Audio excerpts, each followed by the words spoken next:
Good? Yep. Bucks 30, Giants 7. Welcome to Talking Giants, presented by SeatGeek. I'm your host, Bobby Skinner, here with my co-host, Justin Pennick. And Justin, usually I don't create lines to write, but I wrote one. One time on New Year's Eve, my brother was working on a gas tank, and he actually created a spark. Sure. His arm caught on fire. They go to the hospital, do skin grafts, all that stuff. That is the spark that Brian Dable created by pissing off his locker room and starting Tommy DeVito. You had a defense that looked uninterested and an offense that was still really bad, probably worse, but still, once again, really bad. How are you? Dude, that was embarrassing. They should feel embarrassed. Like I'm embarrassed to be a Giants fan right now. I've been coming to these games for a long time. You know, the full-time regular season ticket holder for the last 15 years or so, which, hey, I guess compared to some of you at home, that's not such a long time. That was one of the worst games from start to finish that I've ever been a part of. I'm sure we can go down the list and comparing some like the Rams of 2021 and crap like that. But, man, the Giants as a football, and I think they do, but they should be completely and utterly embarrassed. And what makes it even worse is that for the last week or so, they have been the punchline of national jokes and national headlines of around the NFL. And then they come out here, they lay this complete dud of an egg. And my favorite stat to come out of this game is 17 first, other than the final score, 17 first downs for the Tampa Bay Bucks to the Giants 3. And that's in the first half. That's the performance that we saw today. Disinterested. There's starting to be effort questions. Everything is coming into question, Bobby. And I do not know if this is the new status quo for the final 6 games of the season, this type of play, there are questions on if Brian Dable can really survive this. Yeah. I don't know, and I don't think he can. And we're going to see Thanksgiving. That's where because we've been discussing will they bench Daniel Jones for over a month now. And this is kind of like where I want to call back on my you have to care is because of this. Because once you make that move, man, you may think it's bad now. It can get worse. Yeah. Right? And it's not simply just worse quarterback play in itself. I'm telling you, his team is pissed off. His team is pissed off because they think that they are not playing the better quarterback because of money. Because of money. Now, again, we can sit here and on the outside break it down of the fact that Daniel Jones has leading the 32nd offense. It's not good. So even if you put in a lesser quarterback, you're still going to be the 32nd offense, and you don't risk the $23 million injury guarantee. It all sounds good on paper, but when you made that move, you risk the chance of doing this to your locker room. And then you have to do it for 6-7 games left, right? That's why I don't think they were in this huge rush to do it. But then when you have the game like the Panthers game, they not leave you no options, but make it really hard to not make a change. But they go to Tommy DeVito, and if they thought this was so much better than Locke that they had to bypass McQB2, then they literally let $5 million on fire if he can't outplay this. You have players, going in the locker room. Like you said, it's embarrassing. Where the Bucks broke tackles every third down. They converted. There was no pressure on the quarterback. The run defense continues to be the worst in the NFL. The offense continues to be the worst in the NFL. You don't get any interceptions. We've had no interceptions in the last 10 weeks. We had one all season, and it was in garbage time versus the Minnesota Vikings off of a ball where Dexter Lawrence got a hit on Sam Darnold. So. They right now they are 2-9, tied for the worst record in football with only one other team right now, depending on what happens in this Raiders game. Broncos won. Okay, all right. So they're in a 3-way tie for the worst record in the NFL, and I mean, if you ask me who's going to have the worst record in the NFL, it's going to be the Giants. Yeah. Because if the run defense is going to be this bad and the defense as a whole is going to quit, and you're going to have this type of offense, then I can see the Jags playing into some good games, right? I can see the Raiders, being scrappy and winning a game or two. I just don't see it for the New York Giants. Unless, the Colts fall, I just don't see it for the New York Giants. And this is where we talk about, one, will they survive? And I don't want to do big picture every single game recap for the rest of the year, but will they survive? Do they deserve to survive this? But I think that's the big thing. So, I don't want to do the whole big picture. Will Brian Dable get fired? Will Joe Schoen get fired right now and have that conversation right now? But it's still it's mind-boggling to me. It's mind-boggling to me that we have 6 games left. there are still 6 freaking games left through all of this, man. And that is what, like, this was not a week 15 loss. This was not a week 16 or even the last week of the season loss where, all right, well, we're folding the towel and we're folding it in, right? There's still 6 games left. We're not at Thanksgiving yet. And that's what makes this even worse, because it's just that there's way more football to be played. And thanks again, like, not going to do our preview pod yet, which I can't believe like we're going to be doing a preview pod for that. But like Thanksgiving could be another freaking mess on your hands. On national TV. National TV. So, I mean, where do you want to start with? Do you want to start with Tommy DeVito? We did throw out a little bit of emergency pod since they released Daniel Jones. This just, again, it'd be one thing if like some of the stuff that's coming out of the locker room was happening with 1 week or 2 weeks to go. Man, this is where I get a little worried because there's a lot of time left. I can't believe how much time there's. I can't believe it, man. There's a lot of football left for this team, and I think eventually they'll probably go to Drew Lock. And even though that might give them the quote unquote spark, it just signals to me dysfunction. That's going to be a word. Where do you want to start with like the defense, the offense? I guess we can start with Tommy DeVito. Yeah, I'll be honest. I don't have a ton of Tommy DeVito thoughts stemming from this. Well, the second half, like, if you go break it down, second half, you'd be like, oh, that's not bad box score stats. But I think the Bucs were just kind of sack hunting every time they drop back and playing some soft zones. They ran single high almost every single snap of this game. I think there's some exceptions on third down. The exceptions come also in the second half where the Giants maybe have like where they're just preventing the big play, right? But I mean, the Bucs were in fronts where, number one, they're showing the blitz. Number two, they're bringing pressure. But also number three, I mean, similar to what's been happening a lot of the year, except that I feel like it was a definite here. The Bucs are stacking the box. They're looking to stop the run. They're sack hunting on a quarterback that takes a lot of sacks, but they're also begging the Giants to try and test the field vertically, and it just didn't happen for a multitude of reasons today. I feel like. So my worry was because it's like, all right, we haven't seen DeVito in a year. Basically, you saw preseason camp. It's like, did he get better? Right. Again, I never really thought he'd ever be a QB2 option in the future, but like, did he get better? Right? Could it look better than last year? And then preseason didn't give me much hope because he was sacked on 10 of 75 dropbacks. He only completed 50% of his passes, 4.2 yards per attempt, and then 20 points on 24 preseason drives, and those weren't even off Tommy DeVito. That's basically what you got. Now again, the second half stats weren't awful, but the first half he went 3 of 5, 31 yards, 3 sacks for 20 yards. I mean, they had 10 passing yards in the first half, and then you saw the same stuff with DeVito last year outside the Packers game, where it's like he just doesn't want to throw the ball. Like he is content taking a sack because if he doesn't trust something, he doesn't want to throw an interception, so he just won't throw the football. In all fairness, too, to DeVito, who does take a lot of sacks, and there's probably some sacks this game where you can look at it and be like, DeVito doesn't want to throw the ball, can't get rid of the ball. There was I think three separate sacks this game where he had Vita Vea absolutely just destroy John Michael Schmitz. Destroyed him. Just destroyed him. Evan Neal on the right side. I believe it was Kalijah Cansey, your guy. And then you have Jermaine Elamunor get hurt, and then you have Chris Hubbard came in, and then I think it was Yaya Diaby that beat him around the left side. So those are 3 sacks. So it's like, all right, well, now you look at the Giants' offensive line situation. We were talking about, you got to survive Evan Neal at right tackle, but the rest of it's better than last year, even with Jermaine maybe at left tackle. And now that, at least for this game, hopefully Jermaine's all right for Thanksgiving and maybe moving forward. But for this game, the offensive line situation back at almost a disaster spot, especially with 2 disaster tackles. Yeah, and you saw the lack of desire to throw the football. Yeah.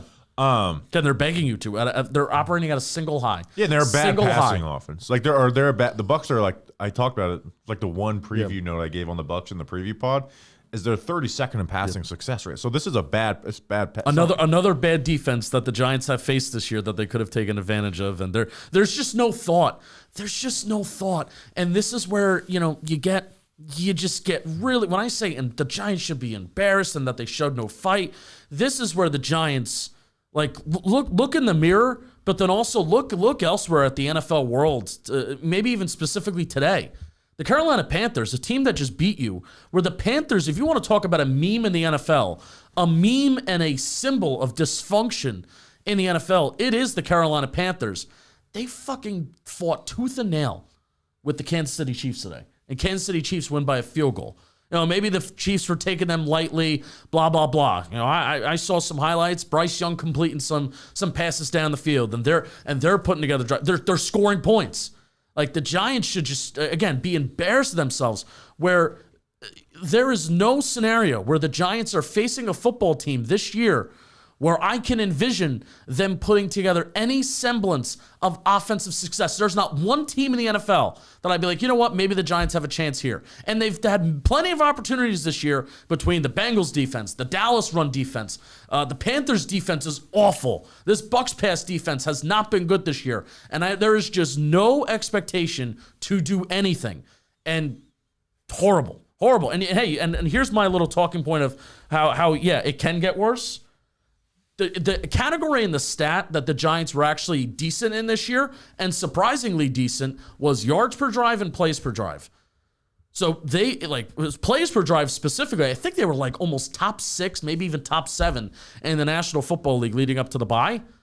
And I think that's gone now. Like, that's how it could get worse. As at least they were running plays. Well, the issue before was the red zone. Right. The issue is you're not explosive and the red zone. So you want to know how it can get worse? You could start going 3 and out. You're still not explosive. You're not throwing the ball downfield at all. And you're going to take more sacks. And you're going to take more sacks with Tommy DeVito. You're going to go 3 and out. You're going to punt more. And it's just it is going to be worse. Because we don't have a mailbag pod this week. No, we don't. So because I don't want to do like Daniel Jones stuff. Like, it's over. It's gone. Yeah. I have a talking point on that though. How do you think Brian Dable honestly feels tonight about how they've went with this decision? Because, again, we talk about benching Daniel Jones, and it's the fan base wanted it.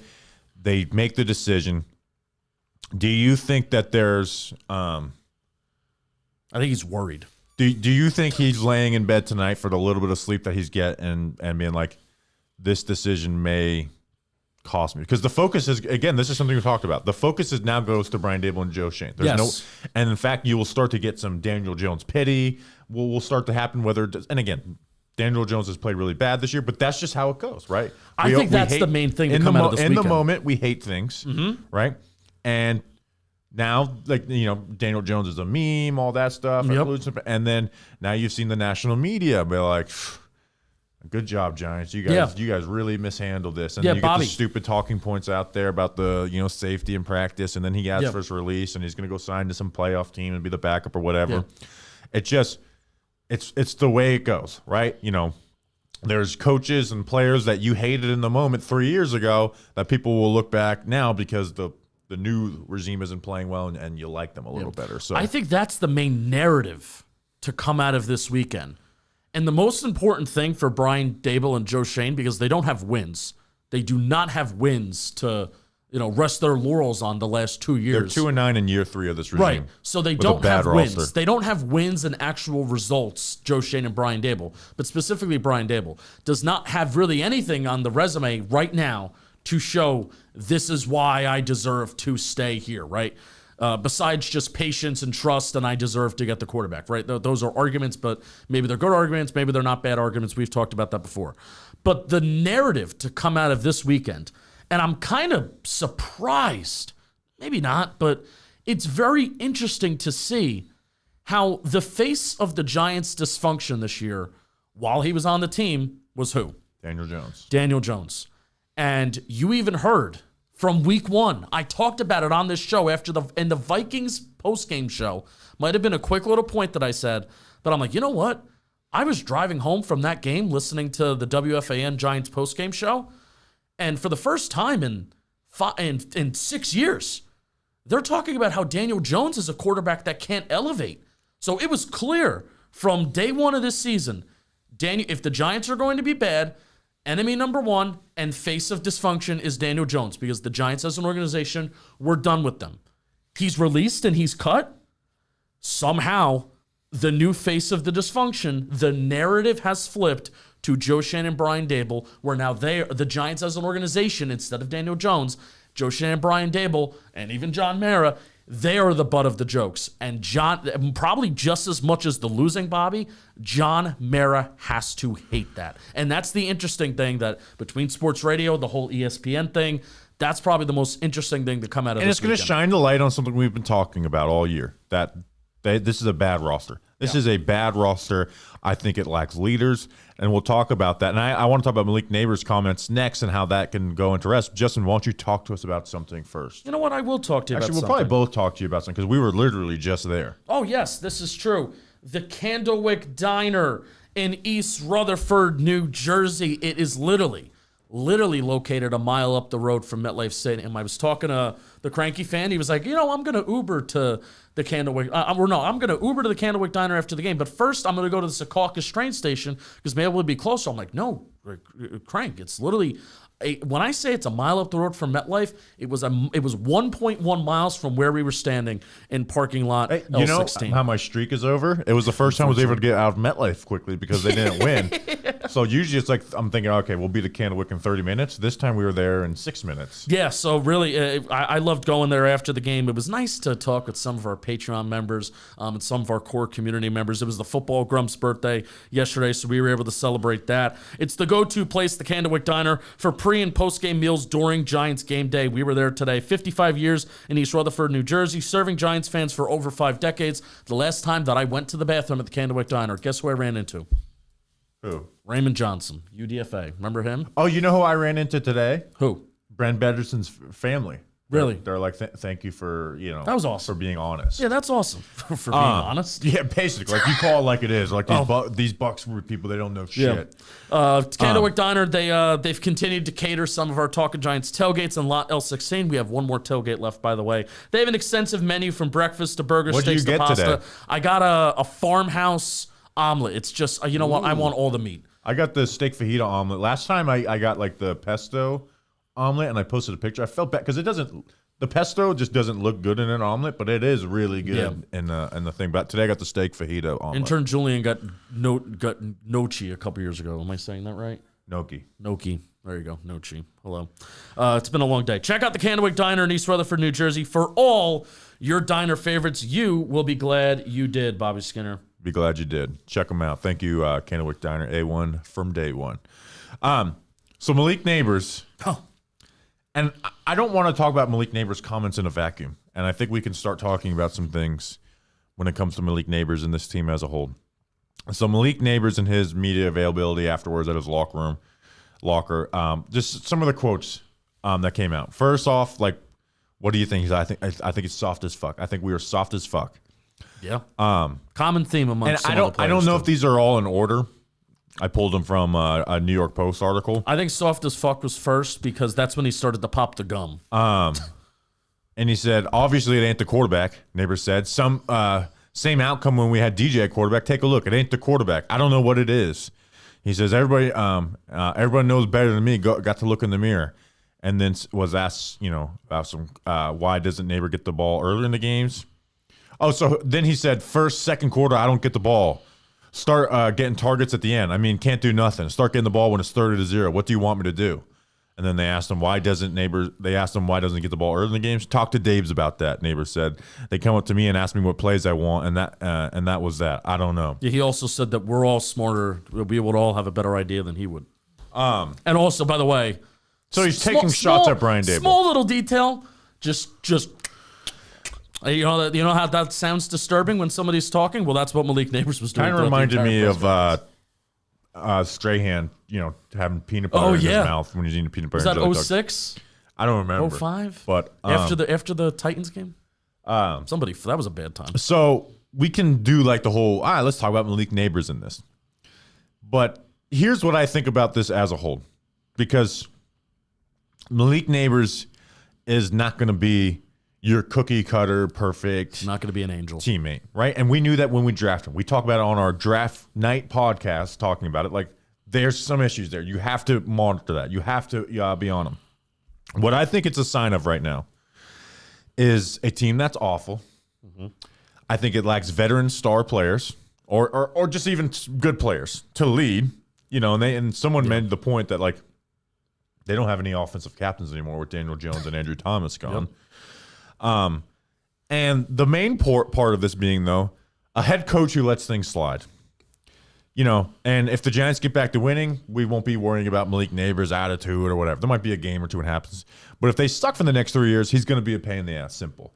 But like you have to have guys like that on a team. You can't have a team full of choir. Now they need to coach him up. But I thought it was interesting, Justin, because there's been talks about like him maybe not putting his full effort in practice. Effort's a question. And Carl Banks on his podcast, and I think whenever you hear Banks say anything negatively, it's coming from within. Yeah, talking about like you got to perk your ears up whenever Carl specifically targets a player, because it usually means something. Somebody's bothered by him. Yeah, in the building. I think in the building there is like they are bothered by Nabers at times, and saying, but you can't be afraid to coach your best players, right? You can't. I think Brian Daboll has put together for 3 years now a culture of letting shit slide and not dealing with things head on. And whether that was the Xavier McKinney situation last year, which is not the biggest thing in the world, but it did have issues, whether it's Malik Nabers, if they think he's not giving his full effort in practice.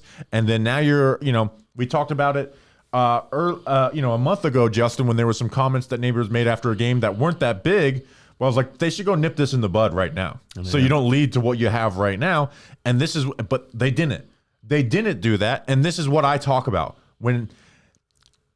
Don't let a small thing become a big thing. And if this is not dealt with now, and I'm not saying Nabers needs to be suspended or anything, but there needs to be a discussion about this if they want to keep this locker room together and not have it totally fracture and get through this. There has to be a discussion about this. And I honestly have no desire to go into the should Nabers say this right now, because right now he's a rookie. And even if a guy can be a pain in the ass 3 years down the road, usually you get through the rookie year. I think right now, this is not trending in a good direction. Whether Nabers should be saying this or not, I think this is a product of the team right now. I think it's the product of a team with no fucking leaders and I'm starting to get fired up, and I didn't plan on it. A team of leaders who let shit slide. Yeah. Who let shit slide. There's no good players. A head coach who lets shit slide. Yeah. Yeah, this is not trending in a good direction for Malik Nabers. And like where's the and you can ask this as a I think back to those 07 teams and 08 teams. Yeah, they were dogs, man. And one of my favorite interviews ever was when I wasn't even doing a Giants podcast. I was doing Superman Radio, and I fucking donated $40 to Brandon Jacobs' youth football team to get him on the show. Mm-hmm. And it was a week after the Odell interview with Josina. I was like, what would happen with that? He's like, well, first of all, that would never happen with us. Yeah. Like he's like that there would be repercussions, right? We would handle it. And I remember having conversations with Dave Tollison, not even on the show, just like talking with him, and he's like, dude, if we didn't hustle to the fucking ball in practice, like on the backside of run plays, if the defensive end did not go and touch the runner in practice, there would be hell to pay. Like you'd have to pay. They'd literally have to pay for shit. Like there's just not that culture on this team, and This is why the whole 7 games left and now 6 games left is worrisome, because who's going to step up? Like who's going to step up in that locker room and not let shit slide? Yeah. But here's the issue: is I think they're too shitty to do anything about it at this point, anyways. Yeah.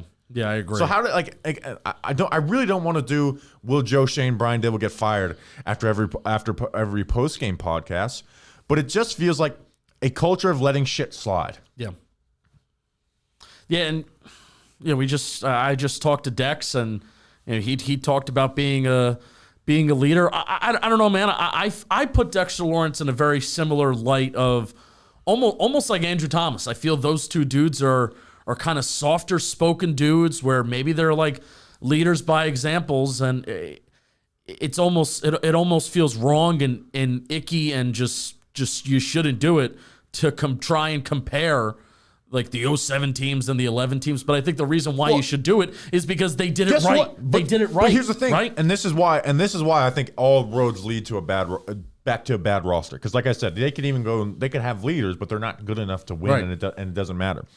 Is the fact that I'm not going to ask Andrew Thomas to become this fucking Brandon Jacobs type leader. And they're asking Dexter Lawrence to do it. I don't think he is. And so, but you shouldn't just have 2 guys on the team where it's like they can, like you should have those. You should have guys on a team that like, and I hate pulling the the glory days type stuff, but I follow all old Giants. I follow Leonard Marshall, and I follow them, and I see their tweets about this team, and it's just like what we would. Never let this OC when Baker Mayfield is doing this dance in the end zone, and OC's like, there has to be repercussions for that. Like, and there's not. Is that what he said? Yeah. There's nothing. There's nothing. They don't touch the quarterback. There's nothing, and it's just an unenjoyable. There's nothing enjoyable about this team right now. I hate coming on this show. Like, I don't come up here often. When we're here, we talk with people, and man, love the work, and it's just like, I love doing this show. They've made this almost unenjoyable, like having a dream job because of how bad this team has been consistently. That it's year 3 in the regime. They're 2-9, and I know I'm kind of ranting endlessly right now, and not, I'm not aiming anywhere, but I'm so frustrated, and I'm frustrated that we basically are resigned to the fact that there's 6 more weeks in this season. If they're lucky, they'll win 1 game, and they're not gonna win. It's gonna look like shit for the rest of the year. Right. That they're gonna roll out a 3rd-string quarterback, and they'll probably panic and go back to the QB2 who they passed over, who's pissed off in the locker room, and the locker room's all pissed off. Like, how many years of this shit do we have to deal with this? Like, it's just frustrating, man. Like, where I'm just kind of at wit's end with this team, where, like, how does this get better? Can you believe 2 seasons ago where we were? And tell me the reason to make it feel better. The 2024 draft class is great. Well, that's awesome. Malik Nabers is a really good player. Tyrone Tracy, despite the fact that he fumbles, has had some bad games, is there. Drew Phillips has the missed tackles have shown up. He's looked like a good player, but he also hasn't looked like this bona fide star. Tyler Nubin finally touched the football for the first time this year and then got beat in coverage a couple more times. Yeah. Like, if that's your saving grace, and again, I like the 2024 class. If that's your saving grace, then you haven't done a good job. Yeah. And also Malik Nabers, who is not trending in a very good direction. Malik Nabers can be a star, and I think he hopefully will be, but you have to admit that right now, between effort that you see on the field and then what he's got to say in the postgame, this is not trending in a good direction. Yeah. And that's the headline from your draft class. I'm having a fight with these headphones right now. Having a fight with those headphones? Do you want to talk about something? I also say this with Malik Nabers, because the comments, like on a game where you get your ass beat, you talk about the comments and stuff. Mm-hmm. I can't remember who said it, but I was listening to something. As bad players blame their best players.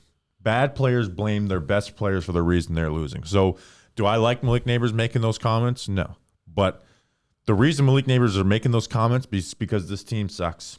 Yeah. And the team doesn't suck because of Malik Nabers. Right.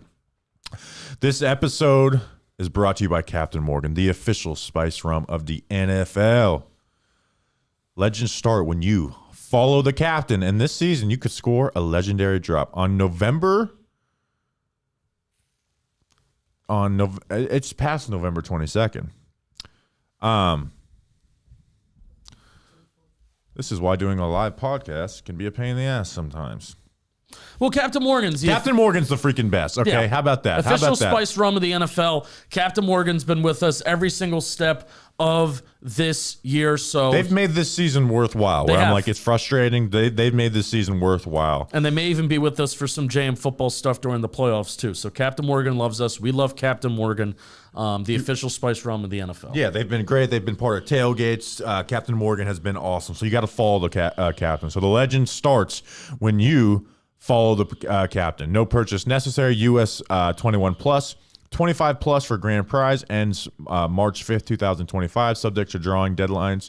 You know what? On November 22nd, you can unlock the most legendary collab of the season, created by Captain Morgan, Super Bowl icon Victor Cruz, and streetwear visionary Kid Super. Get ready for a one-of-kind collab you won't want to miss.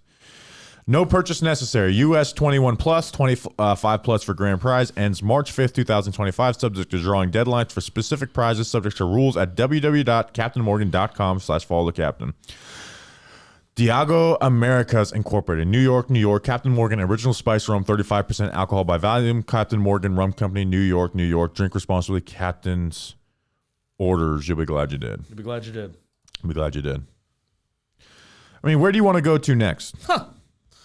Where do I want to go to next? I feel like let's go to the defense, because this was an interesting observation I had about this game. I think the Bucs had a pretty good game plan of, you know what? Our running game has been suspect at times, even though the Giants' run defense has been pretty bad, and they did have a lot of success. But you want to know how we can get our players out in space? If the Giants' corners are going to be giving cushion, we know that they're playing a lot of man coverage. We know that there is zone coverage. We know that they don't play a ton of man coverage. They do a lot of zone. So let's put our running backs out and flank our running backs out as wide receivers. We'll put 2 running backs out on the field at the same time, and we'll throw these really long swing passes, and we'll run a lot of screens, and we will force and make the Giants' DBs, who are bad tackling corners, to make tackles and to make plays. And lo and behold, a thing that has happened all year for this Giants defense, they cannot make tackles consistently, and their corners cannot stop the run, and they cannot stop screens when they're thrown out there. Yeah, they're just... Do you know who said it? What Dexter Lawrence said and Malik Nabers said, they're soft on defense. Yes. Like they're a soft defense where it's just like we can run on them. And that is one thing where I will like this is 100,000% personnel. Whereas offense, it's like, the quarterback, it kind of means a lot, kind of means everything. Blah blah blah. Joe Shane, Brian Dable, they haven't chosen their quarterback. What Joe Shane is responsible, and also Brian Dable as the head coach of this football team, they are responsible in year 3 for this soft ass defense and this soft secondary that just I think it's one of the core causes of why this run defense has been so bad, and also continuing to ignore defensive tackle too as well. Ashawn Robinson just recently had a great game against the Giants. Yeah, they are really soft, and they do this weird thing where they were taking Drew Phillips off the field and putting out 3 stacked linebackers and put Moasa out with Okereke McFadden. And can I interrupt that 1 second? Can I tell you what I thought of that when seeing Darius Moasu on the field at the same time as Micah McFadden and Bobby Okereke? My brain went to maybe why is Dane Belton not on the field? He's also soft and can't tackle as well. Yeah, and then Moasa's doesn't have the athleticism to get sideline to sideline. They seal him off and they break a big long run. They, like you mentioned, all the broken tackles.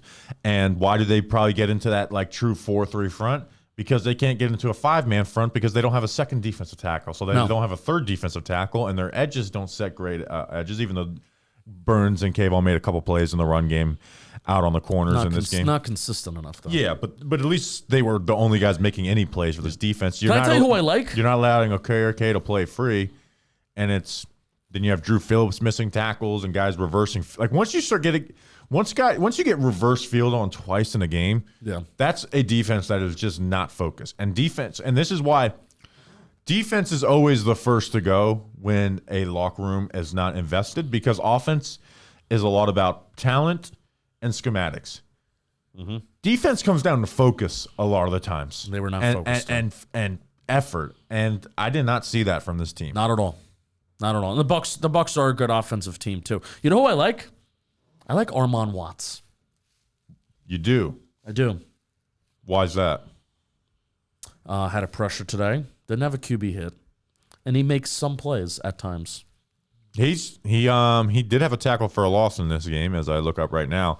I liked his effort today. That's one player I liked his effort. He's basically like their second defensive tackle at this point. They put Elijah Chapman on. Nacho plays a good bit, and then who is Armon Watts, are you asking? Exactly. Was signed off the street. He was injured, and the Patriots cut him earlier in the year. I think he got a settlement. And then Aziz got banged up, and they have to put Patrick Johnson in. So just defensively, they're a mess. They're not allowing Bobby Okereke to get free. Where are you at with Shane Bowen?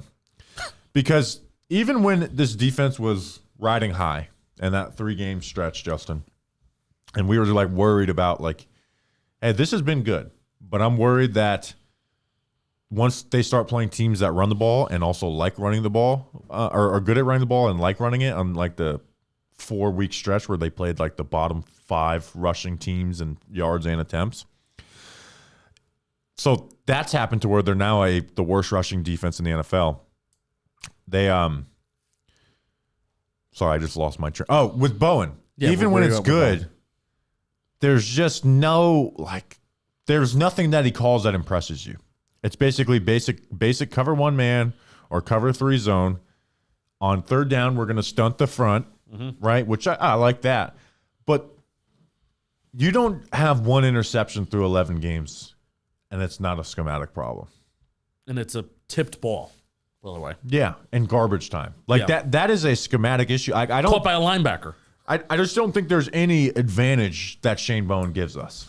I think if you put good players on the field, they can go out and it's a basic defense and they can go out and run. Yeah, the the only thing I'll say is that he allows the rushers to rush, but at the same time they've had one sack in the last 3 games. And that's the worrisome part is that the Giants they've been holding on to this. I'm surprised they've had this hold where they've been the only team in the NFL to still have over a 10% sack rate. They didn't have a sack today. They had 2 quarterback hits. I didn't know that until your Dexter Lawrence interview. Yeah, which I was kind of surprised that they were still holding on to that. I definitely think, the sack rate has to be lower than 10% now.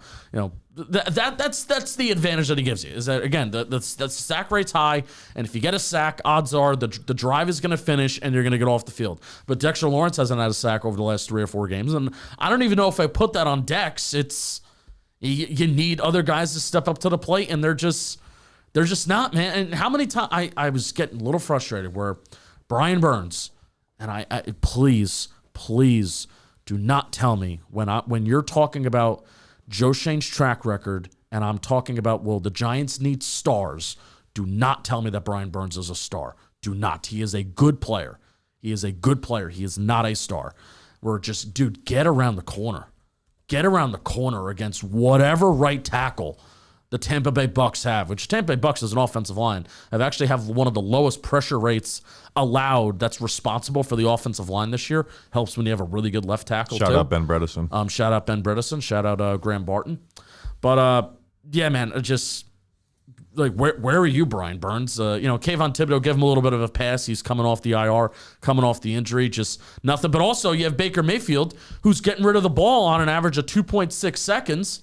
And for the entire first half, I felt like they were just running screens because the corners are soft and they can't tackle. And they can't play physical and they can't play up. Well, even that, they got into a good amount of 3rd and longs. They were not in the first half. The second half, they got into the 3rd and longs. But I'm saying they converted them though. Like they were second half they converted. They were them. 6 of 11 on 3rd down. Like that first drive was over, over half the first quarter, and it's just I don't know where this defense. Yeah. In the first goes. half, they were 4 for 7 on 3rd down. And I think they may have gone for it on 4th down. I don't know. They went for it on 4th down once, and they got it. So they were 5 in the first half? Yeah. So in total, they were 5 for 8 on 3rd and 4th down in the first half. And so many of those were here's the issue of almost every Giants game where it's the opposing offense is having 3rd and shorts, and the Giants offense is having 3rd and longs. And that's just what defines good football versus bad football every week. Yeah, it's just it's getting to a point where it's just really frustrating on the defense. And again, I just don't think the coaching gives them any advantage. So, and this is where you're not going to fire Bowen if Davis. Well, again, you can't fire another defensive coordinator. Who's going to come be the defensive coordinator for you? Kafka's leaving. So and this is why I still, if you ask me right now, I think they're getting a 4th year. I really think John Mayer's committed to giving these guys a 4th year because he gave Dev Galen a 4th year. Still so much time left. But this is where I get closer and closer to being like, tell me why though. Tell me why they deserve a 4th year without mentioning Patience or Dave Gettleman. Right. That's it. Because it's a bad roster. That's it right now. It's a bad roster. There's been coaching mismanagement. Again, you give Brian Dable a quarterback, I think he'll do well with him. I think he'd do well with him. But I also think there's a lot of coaches in the NFL, you give them a quarterback and they'll do well with them. Yeah. So it's just frustrating. But we're like, all right, so they play on Thanksgiving. Tommy DeVito's going to be the starter. Yeah.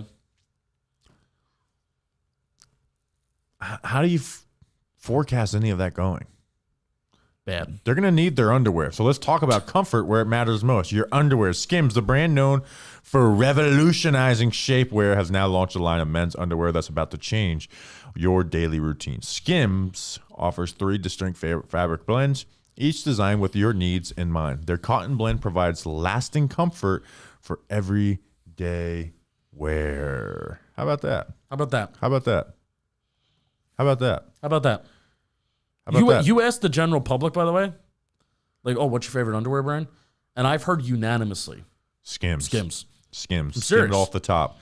While the stretch fabric gives you the perfect fit that moves with you. The stretch fabric I don't know when that became a thing in this country. It's great. It's a game changer, right? Sign me up. Like you get with the underwear, it's always been great. Like even, jeans, it's like you get the little, it's like, now I can wear a little slim cut with the jeans. And by the way, and for you fitness enthusiasts, the sports fabric wicks away sweat and offers light compression for your workouts, which is good. Even if you're not a fitness enthusiast, like you want to wick away the sweat. Wick away. So shop Skims Men's at skims.com. Let them know we sent you, by the way. After you place your order, select podcasts in the survey and select our show in the drop-down menu that follows. Whoa. And if you're looking for the perfect gifts for the whole family, Skims just launched their biggest holiday shop ever. Also available at skims.com. You'll be glad you did. I do want to talk about the tailgate and stuff like that. Is there any things you want to clean up from the game in itself? Was there any other comments to the media? Moments in the game? No. It felt like they were trying to give Hyatt a new opportunity with a new quarterback. Because Hyatt he must have got the most snaps he ever got all year besides when Malik Nabers or Slayton was out. Mm-hmm. And didn't really get a target. He got a target in the second half where the ball was out of bounds. Yeah, where DeVito got hit. And honestly, DeVito slammed his head on the ground. I don't know why they left him in other than optics, because it was like, okay, he's starting to get hit. It was I was thinking, there's no way this is happening. Yeah. Oh, and Brian Dable calling timeouts at the end. That shit was infuriating. It's one of those things on TV, when you're watching on TV, you're like, whatever. When you're there in person, it's like, are you serious right now? Like, I'm sitting here trying to be a person that stays to the end, and you're calling timeouts. So, yeah, I mean, the Bucs just came into their house and disrespected them. And it's going to be – the Cowboys are not a good team. They're a worse team than the Bucs. I know they just beat the Commanders. Left hand up. If you lose on Thanksgiving to a bad team, and if you lose in embarrassing fashion, they're going to lose. It's just a matter of how they lose. Yeah, and that's not a good spot to be in. Now, here's what I'll say. Let me give you a positive take. Give me a positive take. If we play a team that plays a little soft, like the Green Bay Packers last year. Okay. DeVito did show good ability to get the ball out in some quick game that they ran. He, when they would give a rushing lane, he stepped up in the pocket, made some throws, made some, plays with his legs. Had the worst ever horse collar that wasn't called on that play that set up the Devin Singletary touchdown. So maybe there's something there to grow for DeVito to where not be the QB2 of the future, but have a game where they score 20 points or some shit this year. But we'll see. But I believed in the power of my streak, and I was undefeated at Giants games I've ever been to. Yeah. And now it's officially over. It's officially over. Which is sad. I don't get to go to Giants games and people talk to me that. It never gets said to me again, right? I knew that this day would probably come eventually, and it's here, and I don't know what to do. I will also say that I told people throughout the year to bully you because Bobby's undefeated at Giants games. He has to move up here. He has to go to Giants games, and now you're free of that. Yeah, I was never going to move up here anyways. You could stay in Florida. No, but if people bullied you enough and just called you the worst of names. Well, here's what we could do is we can bring back the 2020 initiative of bullying Justin to Florida. But how would that work? If because the topic is you here. Why? How would you flip it? It's over now. It is over. So there's no more pressure anymore. Yeah. So you can stay in Florida. I'm really sad that it's over. I was there for a tie. Now that it's over, can we tell some? Because not everyone, most people didn't listen to us in 2021. Also, some people know this. Some people know this. The Buccaneers are kind of your kryptonite, but also not. I was at a game where the Giants lost to the Buccaneers, but in 2021. But the was next actually, day. But the next wasn't day. even the next day. It was that night. Joe Judge decided it. We knew that night. We talked on the podcast it's over. My biggest enemy in Talking Giants history is Jason Garrett. I hate Garrett more than Gettleman. And he was fired, and that was my biggest victory of all. I was celebrating a disrespect. I look back and I'm like, remember I told that toll booth manager? Yeah, you went to the toll booth. And I was like, Jason Garrett got fired. And they're like, what? And I was like, yep, he's a loser, and they fired him. So I mean, technically that was a Giants win. Yeah. Oh, I think it was the biggest win in there. I was there for the tie a couple of years ago, but Andrew Thomas also caught a touchdown over. pass. So if an offensive lineman catches a touchdown pass for your team, it doesn't matter what the final score is. Your team won. So I was there for the first game of the post Daniel Jones era. I was there for Tom Coughlin's last win. I was there for Eli's last game, which was a win. I was there for the Jason Garrett firing. I was there for Freddie Kitchens' first game. Sure. So I've been there They for won. a lot of historic Daniel Jones moments. broke his neck that game. Tommy DeVito beat the Patriots and lost as Drake May. So Terrible game. that's that's where the streak ended up. But the tailgate was a great time. We had like 100, like at least 120 people. Yeah, there. it was awesome. Tailgates have been awesome this year. You know, we've done 5. We have one more. I honestly think like a big part of it is like, oh man, like last year, you know, towards the end of the year, people didn't really show up. But I honestly think it's because the weather sucked, and the weather's actually been pretty decent this year. So thank you to everybody that continues to show up. Like my favorite thing to do with this job, because certainly the Giants only for 1 year have really made it fun. But my favorite thing to do, well, even within that 1 year, It's a because we had reminder. events. I feel like it's a reminder for us. Like this is why it's so fun to do the shows. Right, Like, because people actually we see enjoy people. listening to us and talking with us. Anytime that we have a tailgate, an event, a watch party, whatever, anytime that we have an event like with our community that we get to see people and hang out with people, it is my favorite thing. And even today the conversations were a lot different than what's been happening the previous weeks. Where today it was just like, well, we're gonna watch 60 minutes of football versus some of the other tailgates that we've had. It's like, maybe there's a little bit of optimism about winning. That's all gone, folks. But we have one more tailgate left against the Saints. And you want to know what I drink a lot of on game days, Bobby Skinner? Tell me. I drink a lot of Mountain Dew. Mountain Dew. You want to know what we all need to get more of? Off our ass. I'm sitting right now because I'm a little tired, I will admit, but standing all day for Talking Giants and our tailgates and what we do. And I have Mountain Dew all throughout my morning. Yeah, you heard me. Morning and even afternoon, because with both flavors and a refreshing citrus kick, Mountain Dew is going to get you off your ass and have you feeling like you're on an actual mountain, a mountain where the weather is perfect. Your friends are ready to hang, and a day of epic proportion awaits in L16. I love Mountain Dew. You should love it too. Have a dew with me. The mountain is calling. You should answer. Grab your friends. Grab an ice cold Mountain Dew wherever refreshing beverages are sold, and do the dew. You'd be glad you did. Yeah, you're seeing an orange Mountain Dew. It tastes like orange soda, and it's awesome. It tastes like orange soda, and it's awesome. They got a bunch of fun stuff. We have a bunch of fun stuff here in the warehouse. Did you hear the dumbass Bucs reporters like with Baker Mayfield? Like, how'd you think of that? Who thought of that celebration? And he's like, I don't know. We just did it, And they're like, are you Italian by chance? It's like, no. Hey, dumbass. He's mocking Tommy DeVito. Okay, just write the story. You don't need the quote from him to say. He was honoring him. Yeah, he's like, I'm honoring him. It's like, no, he's mocking. Almost like he passed. Baker said it like almost like Tommy DeVito passed away. Yeah, well, he was making fun of it, but Baker Mayfield wasn't going to go on a press conference. But like, yeah, I was making fun of that stupid ass gimmick that he does. The dichotomy of the. Do you think DeVito? Because DeVito said this is back, right? Did he speak after the game? By the way, DeVito. He had to, but no one really, probably didn't say much. But if he would have scored that touchdown on the Singletary when it became at 30-7, do you think he would have done the? No. I don't think he would have either. No. I think he's got more self-awareness than to do that down. The dichotomy 30-7. between the Malik Nabers press conference, because I watched both of them consecutively. It was the Malik Nabers hearing what he had to say, chewing the gum, and then hearing the Baker Mayfield clip. The dichotomy of those two clips are just awesome. Awesome. Incredible. Oh my God! Breaking news: Daniel Jones to the Raiders. Just kidding. I mean, they couldn't. It has to happen on Monday. Gardner Minshew had a season-ending injury, so maybe. Oh, really? Here's something. Well, he wants to go to a winner. Can I tell you my dream? I want the best for Daniel Jones. I'm going to tell you my dream. Don't go to the Raiders. He's going to go to the Ravens. Can I tell you my dream? I think he's going to the Ravens too. Can I tell you my dream? We play the Ravens. Only NFC quarterback to ever beat the Lamar Jackson. We play the Ravens in a couple weeks at home.